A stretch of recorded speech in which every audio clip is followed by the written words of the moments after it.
Tayo ngayon sa YDG Cafe. Ito yung usual spot ko. So, kainin lang natin yung meal for. Lumabas ako kasi syempre respect naman kasi naka-meal plan ako eh. So hindi ito pagkain na lang, di ba? So dito ako nag-ayos lalo na kapag may mga resibo na kailangan gawin. Yung mga end of quarter reports, dito ako nagpupunta para focus lang sa work. Walang something na distraction. May pusa oh. Baka galawin yung camera. Meow. Meow. Taas daw protein sa pusa. Kainin ko kaya. De, joke lang. Dito rin ako pag gusto kong magbasa ng libro. Kasi tahimik dito eh. Except pag Fridays kasi para may events place dito eh. Meow. Hindi ko pwede bigay siya yung food ko. Naka-meal prep to. Katimbang to, huy.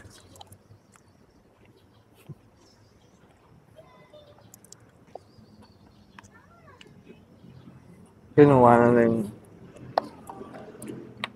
sarap niya ito. Tsaka turmeric cinnamon. Sarap siya. Bagay.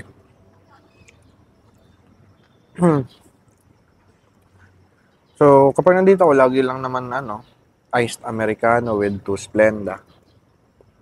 Para low calorie. No calorie actually. And, no sugar. Sama ka? Meow. May food channel pa daw eh. Napunta ka pa sa akin.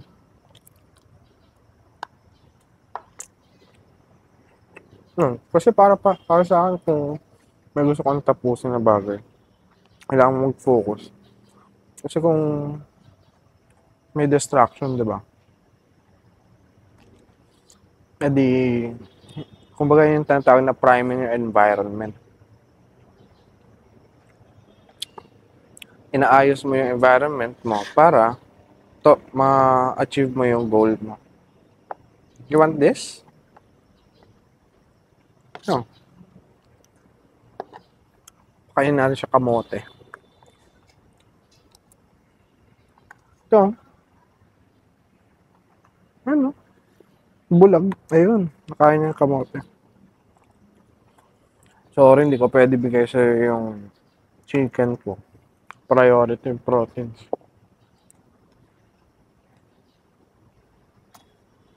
Ang kailangan naman niya. Pwede ba yung kamote sa mga pusa? Baka mamatay ito. Wala, sorry, wala kaming pets eh.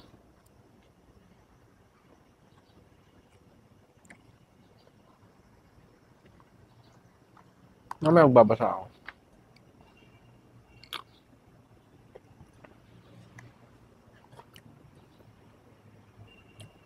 Babalik pa siya for more. More? So. Ayun. Ayun no?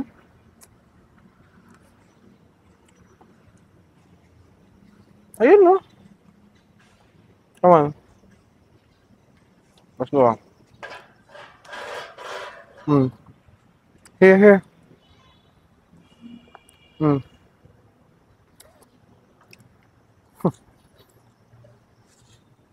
Hindi niya makita yung tinuturo ko. Milinggan ko na nga siya. Isa yun na yung carbs ko, pero yung protein sa akin.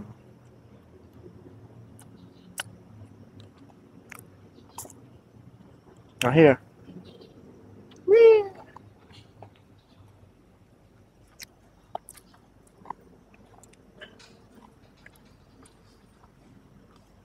Kulit ang takot siya sa ibang tao.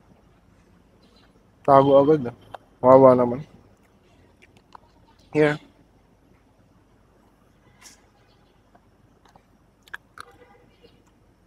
May trauma siguro. Hindi kasi may dalang aso yung isa. Kaya pala. Kaya pala takot. Kailangan susubuan. Balak sa buhay mo. Ubusin ko lang itong carbs ko, No? Yan. Kainin mo yung kamote ko.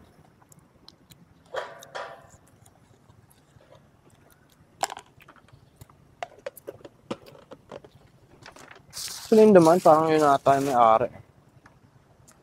So, lagi ko nakikita dito. Maganda actually dito kasi parang more on pang lifestyle siya na mga pagkain. More on healthy.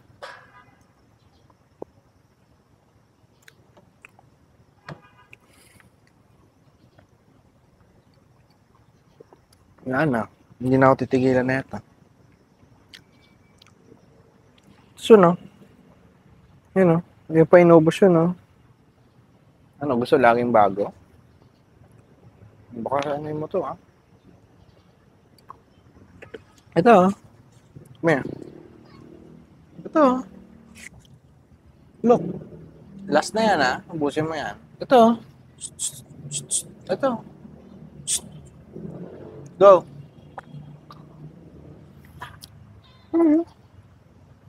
Go.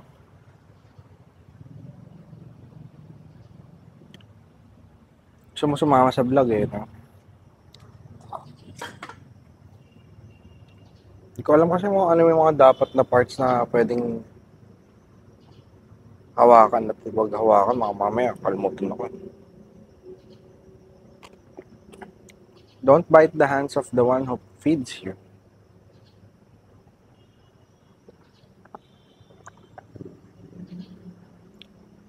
Paano ako makapagbasa na ito? Ginugulo mo ko dito.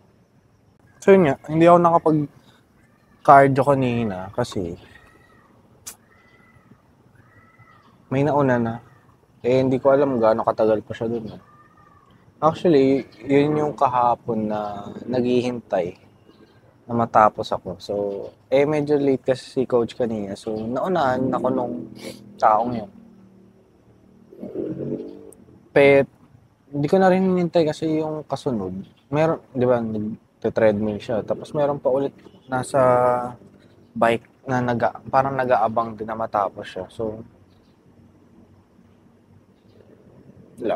kumbaga, wala akong chance na makapag-ano talaga kanina. Actually, tagal ko nang binabalak to, yung kakontent ako na nagbabasa ng Bible. Pero parang ang daming challenges or ang daming mahadlang. Pero now, sana hindi ako guluhin na itong pusa para makapagsalita na tayo about that. Ano siya? Concise study Bible. May mga, aside sa mga footnotes, meron din mga notes pa ulit na mas nag-explain dun sa baba. Kung may mga connection sa ibang chapters or verses para, kumbaga, hindi kasi siya, may mga stories kasi na mako-connect mo sila for the future pa na mga books and other chapters or verses. Hindi lang yung verse to verse yun. Kaya ang ganda nga Ang galing. So, yung una kong binasa is NIV. Ito ngayon is ESV. Ano lang naman siya for me, mga translation. Pero parang wala naman masyadong significance. Yung mga pinagkaiba nila. Siguro subtle kung talagang magiging scholar ka, ganun. Pero kung hindi naman, parang hindi naman siya masyadong glaring. Kasi kung babasahin mo naman with the right intentions, walang self-serving, parang matututunan mo naman siya ng maayos. Yun. Nasa pa lang ako Genesis chapter 34. Pero for the sake of this video, balikan natin yung mga na-highlight ko na. Tsaka yung mga bago kong natutunan using this concise Bible study. Galing nga din na ito, may mga maps. May May calendar din. Hindi ko alam kung kita. Pero yun. Saan ba yung nakaka-amaze to kasi yung mga dati, di ba, binabasa ko nung dati. Yung sa NIV, yung baguhan pa lang ako sa pagbabasa. Siyempre may mga subtle things ka na hindi mapapansin kasi, kumbaga, ako dati, di ba na kasi ako naniniwala sa Christianity, di ba? So, ginawa ko, parang binabasa ko lang siya as fiction book. So, pero eventually, nababaliktad eh. The more you read it, mas mapapaniwala ka talaga niya. Ewan ko if it's because of the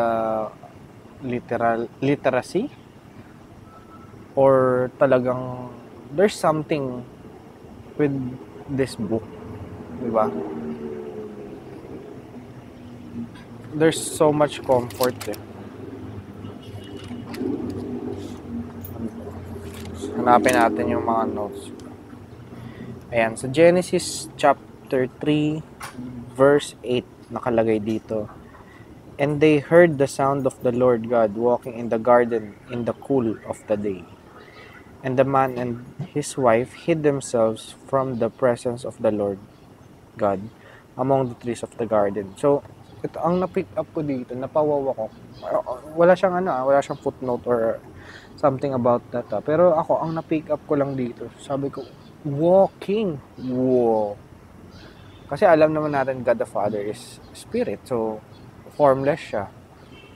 So, sabi ko, wow. So, walking. So, ibig sabihin, walking, syempre may paa. And sino ba yung God na may paa, na may katawan, may kamay, may ulo, just like us? Si Jesus. So, ibig sabihin, from the very beginning, nandun na agad siya. Kasi ang lupit eh, no? So, ang dami kasi nagsasabi na may mga studies or may mga school of thought na Heavenly Father daw, tapos tsaka ginawa si Jesus, and then tsaka nagkaroon ng Holy Spirit nung nawala si si Jesus. Pero meron din other school of thought na they all together exist ng sabay-sabay. Hindi yung walang sunod-sunod ganun. So, yun. Ito yung evidence for me na from the very start, nandun si Jesus. Lapit. Ayan. Meron pa dito akong naka-highlight sa Genesis pa rin. Chapter 12, verse 3. I will bless those who bless you, and him who dishonors you I will curse, and in you all the families of the earth shall be blessed. So, naka-footnote dito nakalagay, naka-note. Hindi ko alam kung anong tawag sa footnote eh, kasi explanation siya. So, nakalagay dito, yung sinabing, I will curse, God promises to protect Abraham. Siguro, hinighlight ko to kasi sa mga next na chapter, mauulit yun. May mga ganun eh, connected sa ibang verses. Meron sa chapter 12 pa rin, verse 12. And when the Egyptians see you, they will say, this is his wife. Then they will kill me, but they will let you live. So this is Abraham talking to Sarai, yung wife niya. Ang nakalagay dito, nung sinabi niyang, they will kill me, Abraham forgets God's promise protection. So yun, connected nga kanina, di ba? So sinabi na kanina, I will bless you. And then, pero dito, nagsinungaling sila na wag nga daw sabihin na asawa siya. Kasi ganun daw yun, kapag maganda yung asawa mo dati, kukuhanin yung asawa, tapos papatayin yung husband. So, ayan, Abraham plans deception out of fear. Hindi niya, kasi nag-promise na nga si Lord eh, tapos hindi pa natakot pa rin siya and gumawa siya ng sarili niyang plano. Nagsinungaling siya kasi takot nga siya napatayin siya. So, if we are to correlate that with our daily life, ganun din naman tayo. May promise si Lord sa atin. Pero, tayo mismo, out of fear, we make necessary steps to prevent that fear from happening. Parang ganun. Ganun talaga. Ganun na ganun. Di ba? Ibig sabihin, we don't fully trust our Lord God. So, ang lesson siguro dito is, nag-promise na nga sa'yo yung Diyos, huwag ka nang matakot. Di ba? Let your faith be bigger than your fears. 12:17, ayan. No.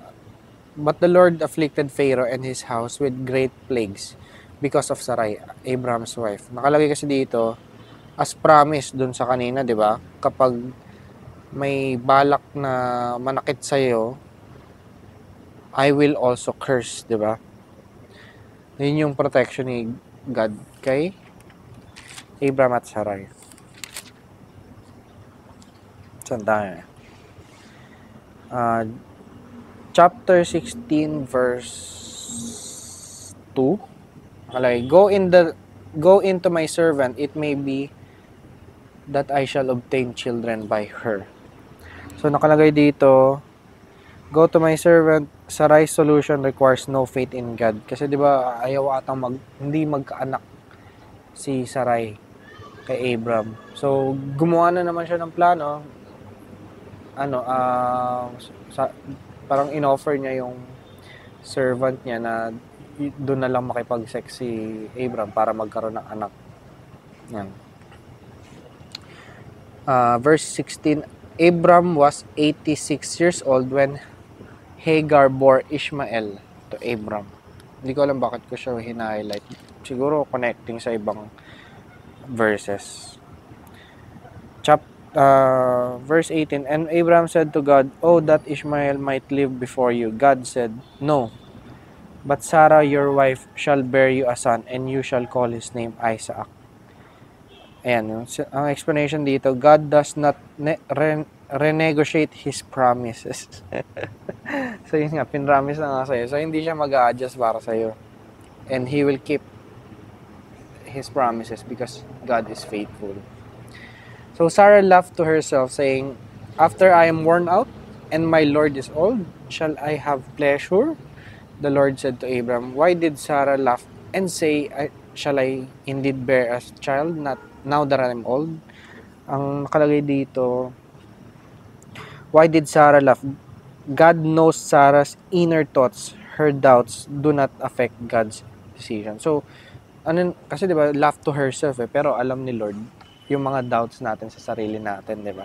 Laugh to herself pero nalaman ni Lord na kahit hindi siya tumawa ng malakas, alam ni Lord na pinagtatawanan natin yung sarili natin, may mga self-doubts tayo, alam ni Lord yung mga saloobin natin. And her doubts do not affect God's decision. So, kahit anong doubt mo sa sarili mo, bibigay at bibigay pa rin niya yung promises niya sa'yo. Saan tayo?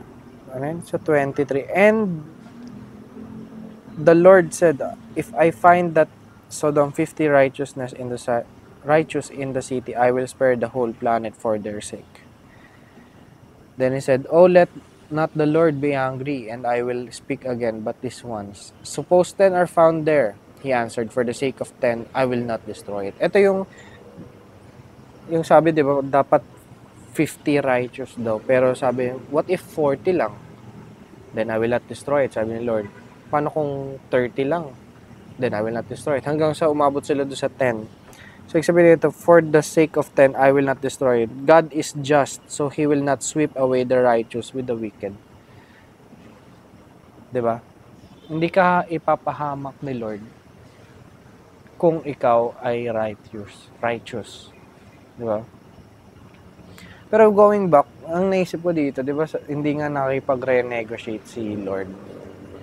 Pero ngayon, tinatanong niya, paano kung, di ba 50 yung requirements niya, pero paano kung 40 lang, paano kung 30, 20, 10? So, siguro ang nakuha ko lang ditong lesson is, God is just nga, kahit na ito yung gusto niya, pero parang, ito lang yung kaya nating ibigay. He will still have mercy on us. Diba? Kasi we will always fall short eh. That is the truth. We can't live up to His expectation talaga kasi nature natin yun na maging sinful eh. So yun. Yun yung na-pick up ko dito. Yan. Hanap pa tayo naka-highlight. Do not look back or stop anywhere in the valley. Ayan. Naging pillar of salt nga si Lot. 'Di ba? A monument to consequences of disobedience. So, yun nga. Sinabihan ka na eh. Tapos, babaliin mo yung... Binigyan ka na ng commandment kumbaga ni Lord eh. Tapos, hindi mo pa gagawin. Ang isa rin pwede natin take away dito, yun nga, kapag naglo-look back tayo from our past, nagiging bato tayo. Nagkakaroon tayo ng parang analysis paralysis. Na-stuck tayo. So, wag nating gawing prison. Wag nating gawing prisoner yung sarili natin from our past. So, we have to move on. Ayan ba dito? Ano? Matlots? Okay. Abraham said, I did it because I thought there is no fear of God at all in this place and they will kill me because of my wife. So again, si Abraham, gumawa na naman siya ng kasinungalingan katulad nung the previous one. Kasi nga dahil sa takot niya. Kahit na nag-promise na nga si Lord sa kanya na hindi kita pababayaan, diba? Abraham's fear led him to misjudge these people. Okay, chapter 22, verse 2, he said, take your son, your only son Isaac, whom you love. Alam niyo na to, connected siya sa John 3:16. For God so loved the world, He gave His only begotten son. Diba? Yan, sabi niya, he said, take your son, your only son Isaac, whom you love. Ang galing eh, no? And verse 8. Abraham said, God will provide for himself the lamb for a burnt offering, my son. So yun, hinahanap kasi nga ni Isaac. Kasi nga, pumunta sila sa mountain, tapos wala namang lamb siyang nakikita. So sinabi nga ni Abraham, God will provide the lamb. So yun, ito yung sinasabi kay Jesus, binigay si Jesus, di ba, as a lamb of God, as the sacrificial lamb for our sin, to take away all our sin. So ito, Genesis pa lang, chapter 22 pa lang, connected na agad kay Jesus, diba? Yan, God will provide the lamb. Whether Isaac or an animal, Abraham trusts the Lord to provide the offering. So, ayan, 22:11. Saan yan? Ayan, angel of the Lord said, God intervenes at the last moment. Ito yung sasaksakin na niya si Isaac, diba? Fear God. Love God. Ito yung sabihin daw ng fear God. Love God, respect His power, and trust Him with absolute obedience. So, hindi lang fear na takot ka kung ano yung i-retaliate or consequences mo kay God kapag di mo siya sinunod or binali mo yung mga commandments niya. But also, fearing God means loving God, respecting His power, and trusting Him with absolute obedience. Ayan. Instead of His son, the ram's death purchases Isaac's life. So, this is foreshadowing si Jesus, di ba? The Lord will provide. Abraham's experience reveals that God always provides the sacrifice necessary to atone for sin. Next.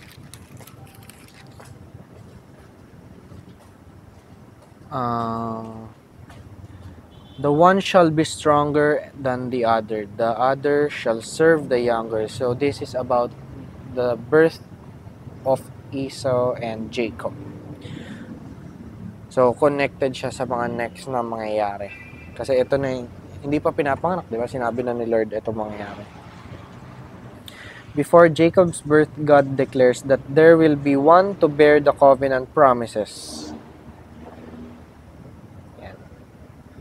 Nakalagay dito, chapter 26, verse 3. Sojourn in this land, and I will be with you, and will bless you. For to you and to your offspring I will give all these lands, and will establish the oath that I swore to Abraham your father.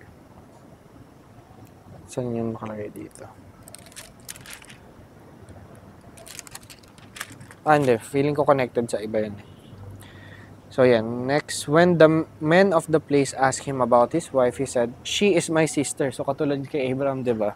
Nagsinungaling na naman. For he feared to say my wife, thinking, lest the men of the place should kill me because of Rebecca. Katulad ni Abraham. 27:19. I am Esau, your firstborn. Jacob lies about his identity and about receiving God's help.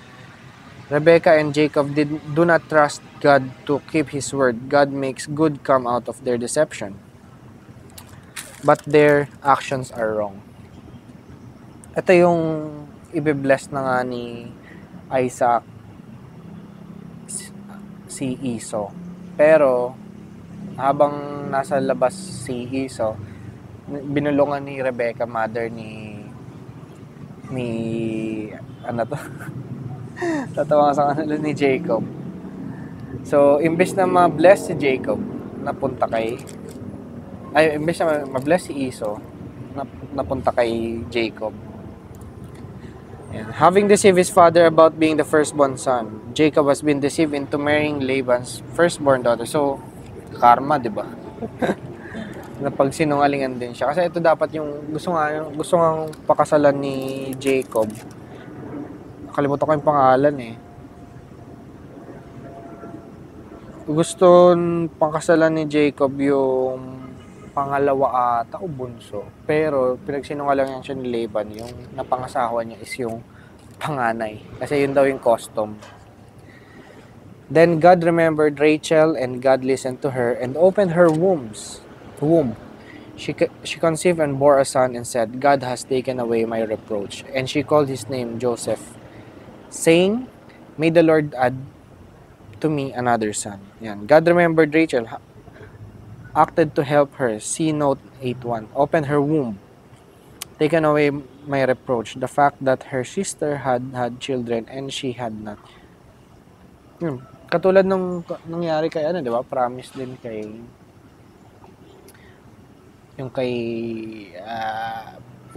yung sa asawa ni Abraham, 'di ba? Ganto rin yung nangyari, 'di ba? Ayaw magkaanak pero still binigyan pa rin ng anak ni Lord kasi yun nga yung promise, 'di ba? Sila lang naman hindi naniniwala. Then Jacob was greatly afraid and distressed. He divided the people who were with him. Divided into two camps. Jacob does not yet fully trust God's promised protection. So, yun nga. Parang paikot-ikot lang parehas So, ang na-pick up ko dito, regardless of generation, may promise si Lord. And regardless of generation, hindi pa rin natin fully tinatrust si Lord sa promise niya. So, ito, binigyan na nga ng protection si Jacob Pero ito, dinivide pa rin niya yung camp niya nung para palusob na si Esau para lusubin siya. Sabi, natakot nga siya kasi sabi dito kasi kung naaalala ko ng tama kaya niya hiniwalay para kung atakihin man yung isa, meron pa siyang isa, di ba? Parang hiniwalay niya kasi yung mga babae at children sa mga lalaki. So kung atakihin yung mga lalaki, safe yung mga babae. And I am not worthy of the least of all the deeds of steadfast love and all the faithfulness that you have shown to your servant. I am not worthy. Jacob humbly confesses that he does not merit God's blessing. Yung blessing na yun, yung naka-highlight kanina, diba, na mas yung isa magsaserve dun sa isa, yung bunso nga, dun sa matanda. But Jacob said, I will not let you go unless you bless me. Then he said, your name shall no longer be called Jacob, but Israel. For you have striven with God and with men and have prevailed. So nakalagay dito, a man, probably the angel of the Lord who represent God himself. Pero feeling ko, may mga iba din nagsasabi na yung man nga daw na yun is si Jesus. Pero let's see. Hindi pa ganun lalim yung knowledge ko. Yan. Sabi ni Jacob to doon sa man, 'di ba? I will not let you go unless you bless me. So kahit na bugbog sarado na siya, tapos alam ko may ayun Jacob's hip was put out of joint as he wrestled with him. So kumbaga, pagod na siya, injured na siya, pero still ayaw niya i-let go yung faith niya kay Lord. 'Di ba? So yeah, hanggang doon pa lang tayo yung natin. So mas maganda nga siguro next time real time na yung ko neto, pag-highlight ko, tapos kung may na-pick up agad ako, sabihin ko agad para 'di ba? Mas raw, tsaka yung kasi nakalimutan ko na yung ibang gusto kong sabihin eh. Kaya hindi na real time yung mga data na gusto kong sabihin sa inyo. Second one naman ito. Whoop, yun, unfocus. Marami na rin ako natutunan dito. Tsaka na-apply ko na rin siya actually. Marami akong gustong i-criticize pero hindi ko tinutuloy kasi nga dahil dito sa nabasa ko. So, tingnan natin ano yung mga naka-highlight sa akin. Nasa ano pa lang ako. Chapter 2 pa lang ba yun? Ay, hindi. Number 2. Parang kasi iba-iba eh. Kumbaga parang may steps. May isang chapter tapos steps. Yun. Hindi ko alam ang tawag sa ganun eh. Iba yung writing style niya eh. Ayan.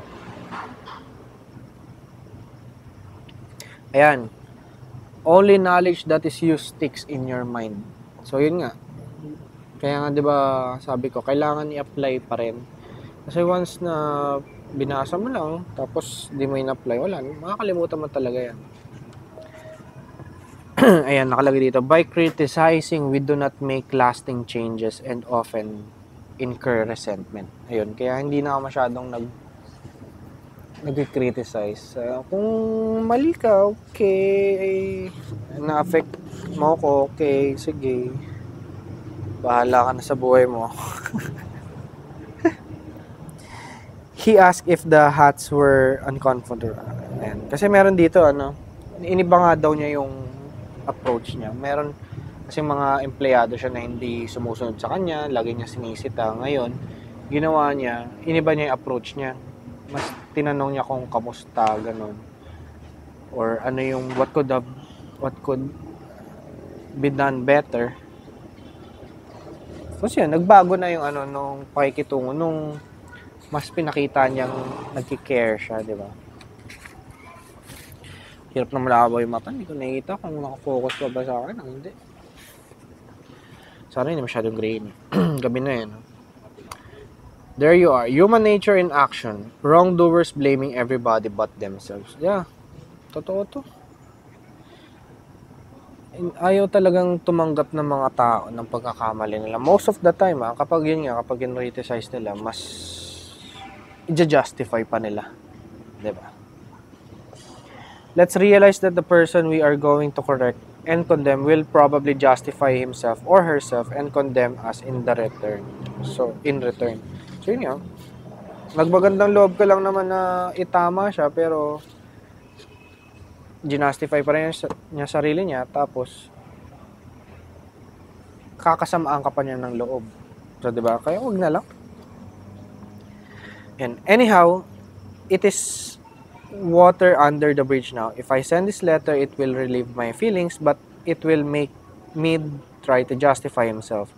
It will make him condemn me. It will arouse hard feelings, impair all his further usefulness as a commander. So this is the story ni Roosevelt and yung general niya. So parang may mali eh, yung almost victory na sana dun sa laban na yun, pero hindi tinuloy nung general. So inisip nga ni Roosevelt, nagsulat siya pero hindi niya sinend. So wala eh, kasi tapos na, the damage has been done na daw eh. Tapos Wala rin naman siya doon sa posisyon ng general during that time kasi baka nga mas iba na yung utak ng general kasi ang dami na nakitang namatay na tao, na mga comrades. So, yun. Inisip na lang niya yung possible na dahilan bakit nangyari yun. And hindi na niya criticize. Kasi nga, magkakaroon para sila ng hidwaan. And hindi na, baka maging hindi na useful sa kanya yung commander niya. Do not complain about the snow on your neighbor's roof, said Confucius, when your own doorstep is unclean. So yeah. Hindi tayo perfect, so huwag na tayo mang-judge. I will speak ill of no man, he said, and speak all the good I know of everybody. Si Lincoln. Kasi may story dito na may criticize nga daw siya. So, parang naghamon pa ng duel yung sinabihan niya. Pero hindi naman daw natuloy. But it takes character and self-control to be understanding and forgiving. Yes. Be the bigger person. Mas mahirap yun. Kasi ang dali lang man makipag-away no? Pero ang hirap yung i-control mo yung sarili mo. But tomorrow I will be a real daddy. I will charm you with you and suffer when you suffer and laugh when you laugh. I will bite my tongue when word comes. So ito yung story na sinabi nung tatay doon sa bata. Instead of condemning people, let's try to understand them. Let's try to figure out why they do what they do. Ito, sobrang ganda na ito. Next na to. Sobrang tumatak to sa akin. God Himself, Sir. Ay, may kausap to As Dr. John said, God Himself, Sir, does not propose to judge man until the end of his days. Why should you and I? Diba? Ang ganda nun. Kasi nga sabi dito si God nga, i-judge ka lang niya end of days pa. Pero ba't ikaw, hindi ka naman Diyos, tapos hindi pa end of his days, nang judge ka na. The desire to be important. Yun. Lincoln once began a letter saying, everybody likes a compliment. William James said, the deepest principle in human nature is the craving to be appreciated. Which is true. We all need appreciation. Emerson said, every man I meet is my superior in some way in that I learn from him. Totoo naman kasi lahat naman ng tao mayroong aspect of his life na mas malupit siya sa'yo. 'Di ba? Kahit kahit sa tingin mo below yung, halimbawa, ikaw manager ka tapos janitor or karpentero. Yeah, ang daming yun doon pa lang meron ng gap yung skills nyo. Ang dami mong pwedeng matutunan sa ibang tao. Let's try to figure out the other person's good points. Be hearty in your approbation and lavish in your praise. So, keep mo na lang sarili mo yung mga pang-criticize mo, pero mas maging generous ka sa pag-praise sa tao. So the only way on earth to influence other people is to talk about what they want and show them how to get it. It takes real skills. Ako hindi ko talaga kaya. Yung figure out mo ano yung gusto ng tao, tapos ipapagawa mo sa kanya in such a way na gugustuhin na niya. Mahirap yun. First, arouse in the other person an eager one. The only way to influence people is to talk in terms of what the other person wants. Yeah. If I were Tim, why would I be excited about going to kindergarten? Ito yung example na ayaw pumasok ng anak niya sa school, 'di ba? So, nakalagay na, how can I make the person want to do it? So, yan, iisipin mo kung may gusto kong pagawa sa tao, i-search mo deep kung ano ba talaga yung nag-trigger sa kanya to do something. You can make more friends in 2 months by becoming interested in other people than you can in 2 years by trying to get the people interested in you. So, baliktad. So, ginagawa kasi natin, inaayos muna natin sa sarili natin para sa tingin natin na magustuhan tayo ng ibang tao. Pero baliktad pala, so mas marami tayong magiging possible na connections if ipakita natin na mas interested tayo sa kanila.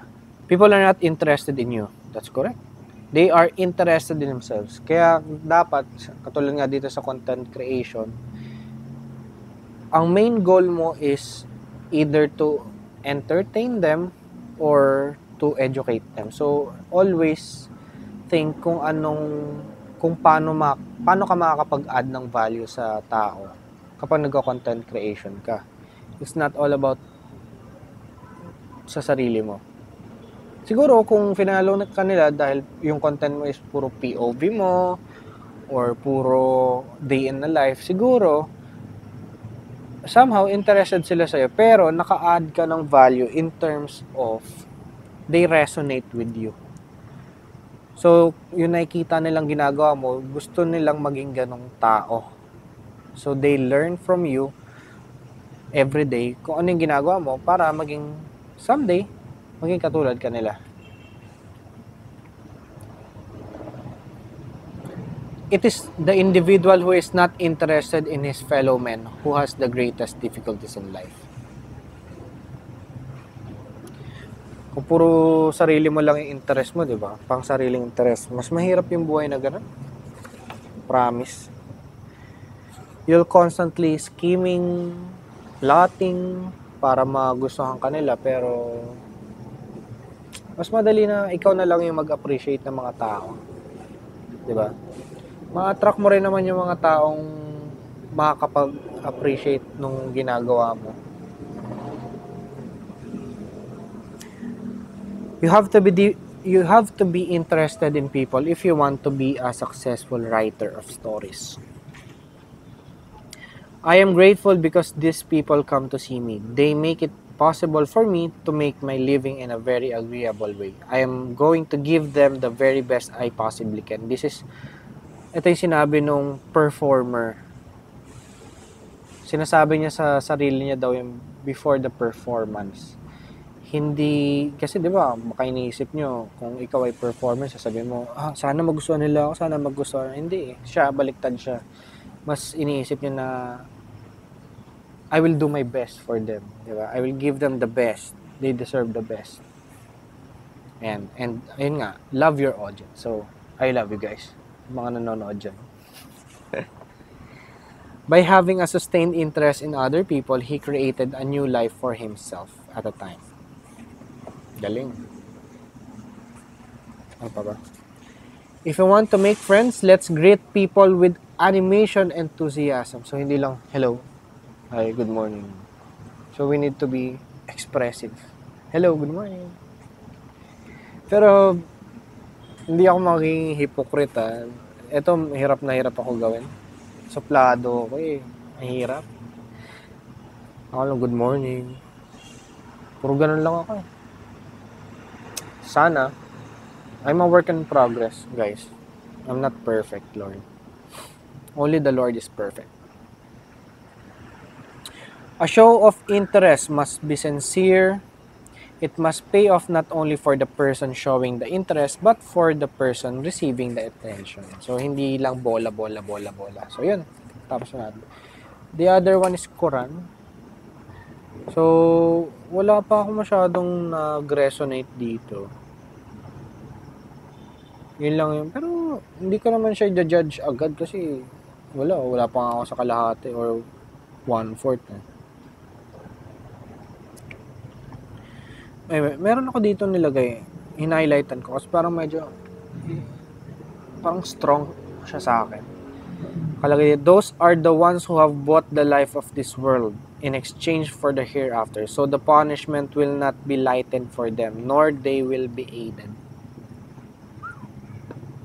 Sakit nun, no? Hindi ka daw tutulungan kapag nagkasala ka.